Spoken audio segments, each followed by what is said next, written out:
pra gente o que é dor. Então tá. Eu acho que essa é a parte mais difícil para alguém que sofre, é compreender isso, né? Porque dor é uma experiência sensorial de cada um, né? Que vai variar de acordo com as experiências de vida que essa pessoa teve. E dor pode ser uma lesão ou não. Então eu posso sentir dor e não tá machucado. Como eu posso estar machucado e não sentir um desconforto, tá? Como assim, então? Porque a gente pensa de uma maneira leiga, né? Dor é um alarme do nosso corpo, que vai estar lá, né? Esse alarme vai disparar quando algo estiver me machucando ou quando o meu corpo acreditar que algo está machucando ele para proteger ele. E quem que liga e desliga esse alarme é o nosso cérebro. Então ele é o manda-chuva, ele é o responsável por ligar e desligar esse alarme. Então pensa assim, se eu estou fazendo algo e o meu corpo acredita que aquilo pode vir a machucar ele, o que ele vai fazer? Ele vai disparar um alarme, vai disparar um alarme de dor para evitar com que eu faça aquilo e realmente me machuque. A gente pode pensar assim que muitas vezes a gente se bate, ou a gente se corta e não vê. Já aconteceu com vocês isso? De se cortar Já. e não perceber? Uhum. O que acontece? Não começa a coçar? Sim. Tá só coçando. Tu se cortou, tá só coçando ali. Tu passa a mão, tu nem vê. Mas tu passa a mão e diz, nossa, tem alguma coisa aqui. E aí quando tu vê, opa, tá sangrando. E aí quando tu vê, começa a doer. É verdade. Por que quando tu vê, começa a doer e antes não? Né? Porque até então, pro teu corpo, aquilo não era uma ameaça. Mas quando tu viu o corte, opa, se cortou, machucou. Se machucou, tem que doer. Porque machucado dói.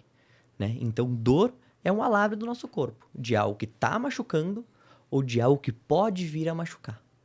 Né? Então, acho que quando a pessoa, a gente, entende esse conceito, fica muito mais fácil de compreender o que a gente tem que fazer a partir daí.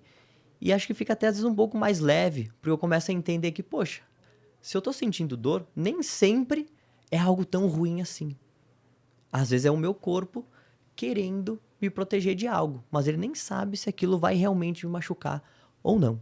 E pensando nisso, já aconteceu por acaso de, por exemplo, paciente não tinha dor nas costas. E aí ele foi fazer alguns exames, check-up geral. E aí ele descobre, por exemplo, que ele tem uma hérnia. Aí, a partir do momento que ele sabe que ele tem uma hérnia, ele passa, então, a ter uma dor nas costas. Porque ele viu. Tá. E aí ele fala, se tem uma hérnia ali, deveria ter dor. Tá. O que acontece muito, né? Dificilmente alguém acordou num belo dia de domingo, hoje eu quero ver como é que tá minha coluna. Não. O que acontece? A pessoa já sente um desconforto na coluna, né? Ela já tem uma dor crônica, por exemplo. Ela tem um desconforto na coluna há anos, mas nunca foi atrás, né? Porque é aquela velha história. Se veio do nada, vai passar do nada, né? Tem uma paciente que falou isso semana passada. Veio do nada, achei que ia sumir do nada, Vitor. Não sumiu, né? Então, o que acontece? A pessoa tem um desconforto na coluna, mas não vai atrás. Né? Até que esse desconforto vai aumentando, até que ela diz, bom, agora eu vou ter que buscar ajuda. Porque eu tô fazendo massagem, eu tô fazendo um monte de coisa e nada tá me ajudando. Aí ela vai no médico, né? O médico avalia ela e pensa, bom, vou fazer um exame de imagem para saber o que tem nessa coluna. E aí aparece lá uma hérnia de disco, aparece desgaste na coluna. A partir daí, vai variar muito da fala desse médico em relação ao paciente. Né? Tem muito médico que olha para esse paciente e já pega e diz assim, então é o seguinte, a partir de agora, olha como a tua coluna tá arrebentada desse jeito. Tu tem 30, 40 anos, mas tua coluna parece que é de alguém que tem 60, 70. A partir de hoje, tu não pode mais varrer a casa, tu não pode mais limpar a casa, tu não pode mais caminhar, tu não pode mais fazer agachamento, nem pensar em ir pra academia. A partir de hoje é nada pra ti, tá? Por quê? Porque já tem hérnia e tem desgaste. Quando o paciente escuta isso e ele já tem o emocional dele um pouco mais abalado, porque vamos pensar assim, tu sente dor há 2 anos, né? Vocês que atendem bastante pessoas assim, como é que é o psicológico dessas pessoas? Não é muito mais abalado? Sim. Porque com dor é difícil. Poxa. Você não consegue nem se concentrar em outra coisa. Você só fica focado na dor. Só fica focado. Exatamente. E aí aquela pessoa vê aquilo. E aí ela lembra do irmão do vizinho do porteiro que teve o quê? Hérnia de disco. E fez cirurgia e não melhorou. Aí lembra da tia-avó que conhecia alguém que fez a mesma coisa e não melhorou. Aquilo na cabeça dela aumenta a preocupação.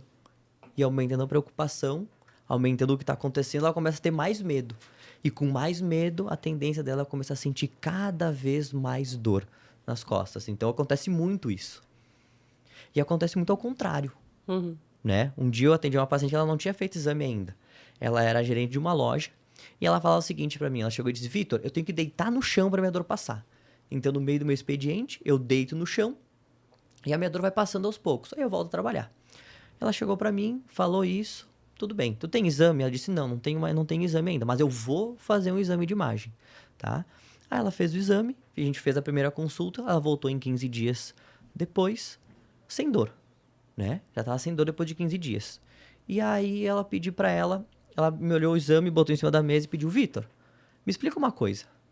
Como é que agora no meu exame tem um problema aqui, que ela tinha uma espondilolistese, ela tinha um escorregamento da vértebra, né? Ela tinha um escorregamento da vértebra. A coluna dela tinha uma vértebra que era um pouquinho deslocada pro lado, né? Mais pra trás.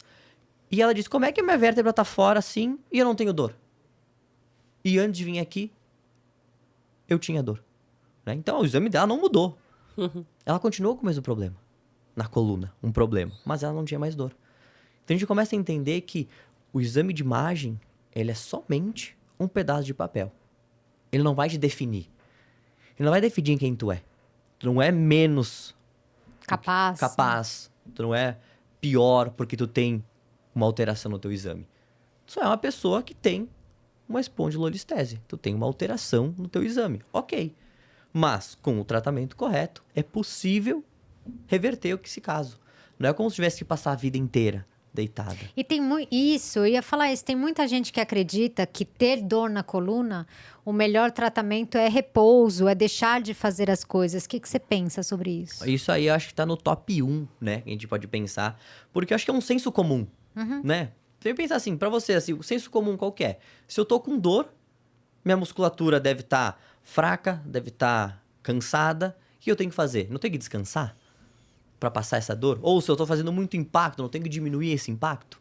O senso comum acontece dessa maneira, né? Só que nem sempre o senso comum ele tá certo. Muitas vezes ele tá correto, né?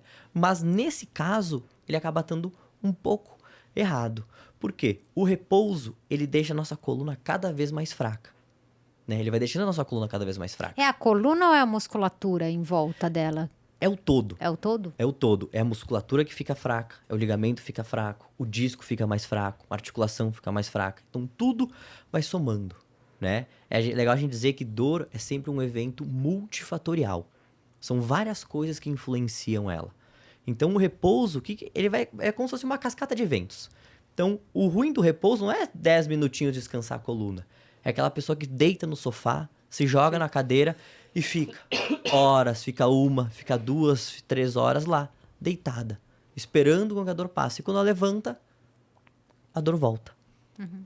Então, o repouso, ele começa a fazer isso. A musculatura vai ficando cada vez mais fraca, o ligamento vai ficando cada vez mais fraco.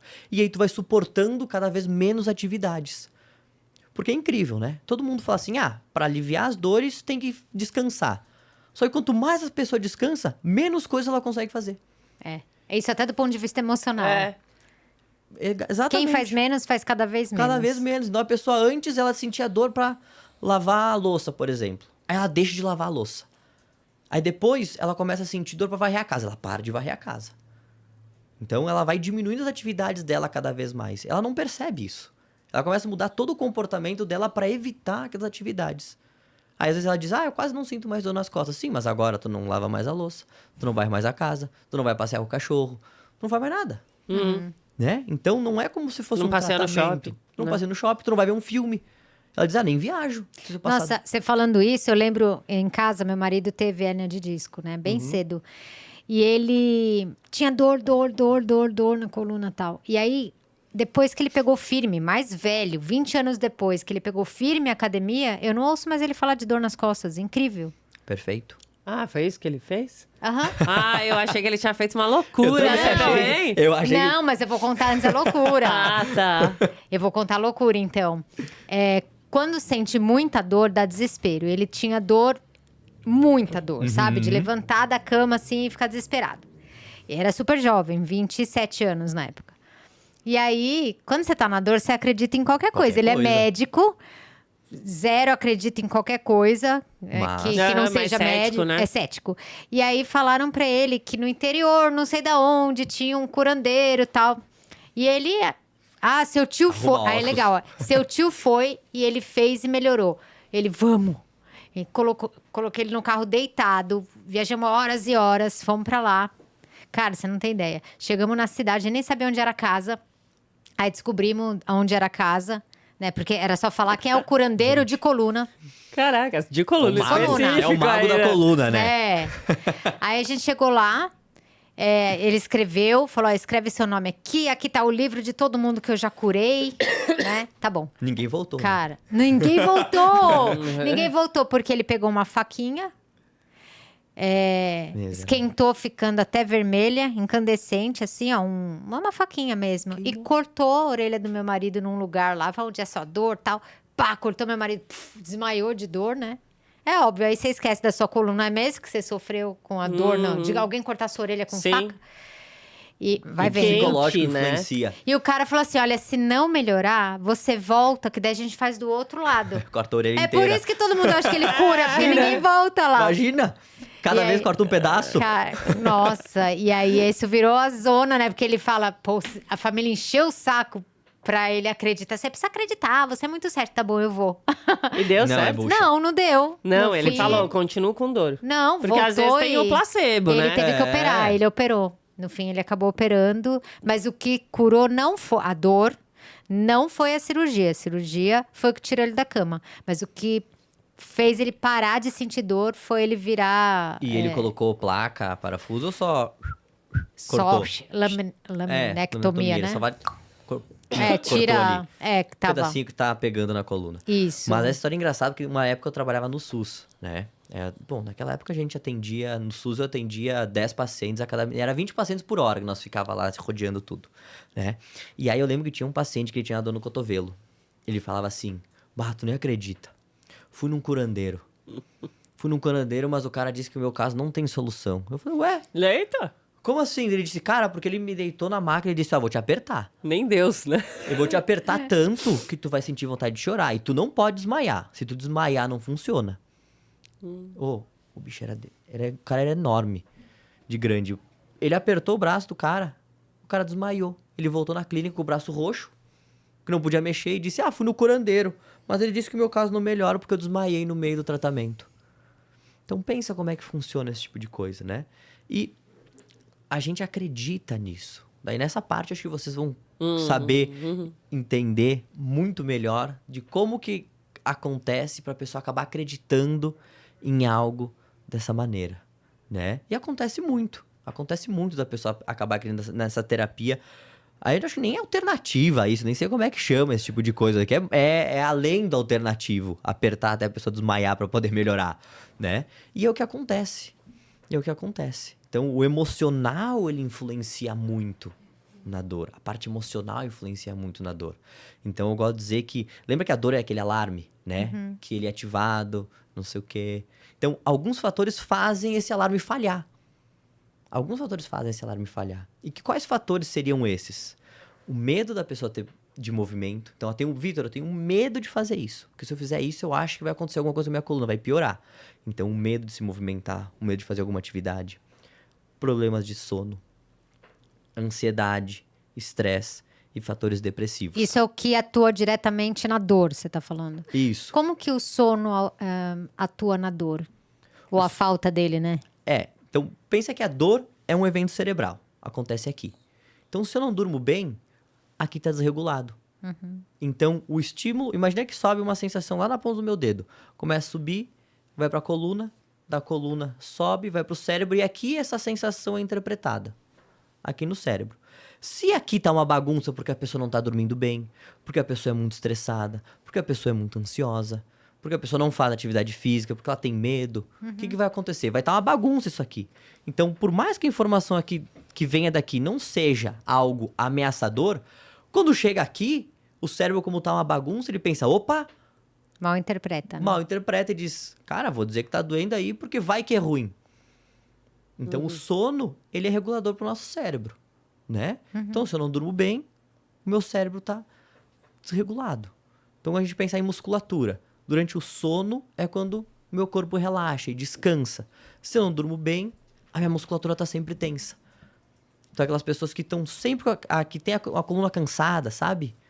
Ah, eu acordo com a minha coluna pesada, Vitor. Eu acordo com a minha coluna cansada. Poxa, se a pessoa não dormiu bem, ela trabalhou o dia inteiro, tensionou a coluna. Durante a noite é o momento que a coluna vai descansar. Se ela não dorme bem, a coluna não descansa. A musculatura da coluna não descansa. O disco da coluna, ele é hidratado durante a noite. Se eu não durmo bem, eu aumento a desidratação do disco. E aí, é esse forçar a coluna durante as suas atividades que faz com que a gente diminua alguns centímetros na nossa altura ao longo do dia? Porque eu já ouvi, é mito isso ou é verdade? Não, é verdade. Durante o dia a gente vai diminuindo pela gravidade, pela atividade, porque o disco ele vai abaixando, né? Só que o impacto, ele vai fortalecer o disco durante a noite. Tá? Então, o que eles fizeram? Eles sempre se achou que impacto era ruim, né? Então, o que eles fizeram? Eles pegaram um grupo de corredores e um grupo de pessoas que não faziam atividade física. Eles pegaram pessoas que não faziam nada, pegaram pessoas que corriam até 20 km por semana e pessoas que corriam até 50 ou mais km por semana. Pensando nisso, quem que vocês acham que tem um disco mais desgastado? Quem não faz nada ou quem faz 50 km por semana de impacto?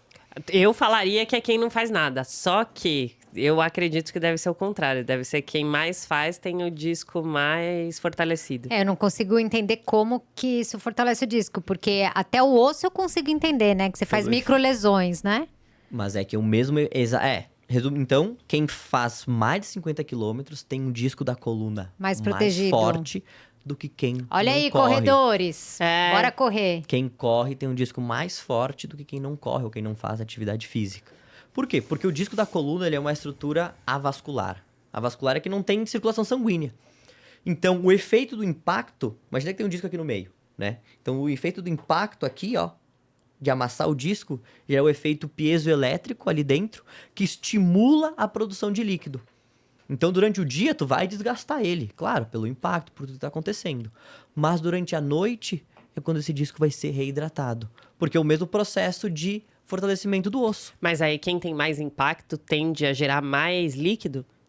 Exatamente. Entendi. Só que não é o seguinte, então quer dizer que amanhã eu vou correr uma maratona. Sim. Não, é um preparo, Até porque né? a pessoa não vai conseguir. Exatamente. Não consegue. Até na esteira você tem dificuldade. Exatamente. Você tem que ir indo, assim, quando o primeiro contato que você tem, se você ficar um tempo sem treinar... Já era. Só de você fazer 20 minutos você ficar bem cansado e você não consegue subir muito a questão da velocidade. E é uma questão de ir acostumando o seu corpo. Depois de um tempo você vai, Perfeito. né? É gradativo. Sabe o que eu pensei? Você estava falando de postura durante o dia. Uhum. E às vezes a pessoa tá incomodada com as costas, né? A gente que fica muito tempo sentada aqui. E ela resolve dar aquela estalada na coluna. E aí? Tá. Parece que dá um alívio. Aí é que tá. Só voltando só pra parte da corrida, assim, ou da atividade física para ajudar as pessoas que vão imaginar que tem um equilíbrio, uma balança de capacidade e demanda. Se o teu corpo não tá capacitado para fazer o que tu quer, vai dar problema. Né? Então, a tua coluna tem que estar preparada para isso. Então, tu quer começar a fazer uma atividade física, tu deve começar. Mas não vai começar pelo mais difícil. Sim. Começa pelo básico. E aos poucos, tu vai melhorando a capacidade da tua coluna de suportar o impacto que ela precisa. O impacto que vai começar cada vez mais a gerar saúde para essa coluna. Né? Então, Talvez o que faça mal seja esse erro, né? o excesso... quero começar a fazer, já pega peso a mais do que pode. Exatamente. É aquela história, a diferença do veneno e do remédio É verdade. é a quantidade, dose. Então, o excesso, para quem, vamos supor, eu que não tô acostumado mais a correr, se eu inventar de correr 10 quilômetros 3 vezes por semana, eu vou me arrebentar. Porque eu tô correndo 4 quilômetros 3 vezes por semana. Então, eu vou mais do que triplicar a minha quantidade de quilometragem. Então, aí vai me machucar. Mas não quer dizer que correr o impacto da corrida machuca. Mas que o meu corpo ainda não tá preparado para essa distância. Então, a pessoa que, vamos supor, uma pessoa que não faz nada, começa com uma caminhada. 10 minutos. Vitor, 10 minutos é muito, faz 8. 8 é muito, faz 5, mas faz. E aos poucos o corpo vai fortalecendo. Aí tu vai ganhando confiança em ti, vai se sentindo melhor e tudo vai progredindo, né? E aí, entrando nessa de se estalar, né? Fazer estralo na coluna. Por que é tão bom, né? Porque dentro das nossas articulações a gente tem líquido. E dentro desse líquido tem bolhas de ar, que é o que acontece quando a gente estala os dedos. O mesmo estalo dos dedos é o estalo da coluna. Mas não dá uma sensação gostosa quando a gente Nossa, estala os não, dedos? é uma Nossa, muito. angústia. Só de eu falar, não já tô- consigo. Não gostam? Adoro. Ah, eu não. adoro. Nossa, eu não gosto nem de ouvir isso daí. Me dá uma angústia. Mas é porque você não começou. Nem começa, então, né? Jamais. E tão não bom. gosto de Porque ninguém depois parece fazendo que tá isso perto travado e de que você mim. tem que soltar. É horrível. Isso gera um efeito neurofisiológico no cérebro que gera prazer. Então a pessoa estrala e diz, nossa, agora eu tô novo, né? E o estralar a coluna em si não é ruim. O problema é o que vem depois, né? Porque que acontece? A pessoa estala um dia e diz, nossa, é gostoso. Aí no outro dia ela estrala de novo. Nossa, isso é bom. Aí depois ela começa a perceber que ela só fica sem dor se ela estrala. Ela vai lá e tenta estralar. Aí ela estrala num dia. No outro dia também. No terceiro, no quarto. Aí vai chegar um dia que ela não vai conseguir estralar a coluna. Ela vai ficar forçando, forçando, forçando. E aí ela se machuca. Então o problema não é estralar a coluna. De vez em Olha. quando. Vou fazer um exercício, fui me virar e, putz, estralei. Ok. Agora, se tu ficar forçando, forçando, forçando pra tentar conseguir isso, aí tu pode se machucar.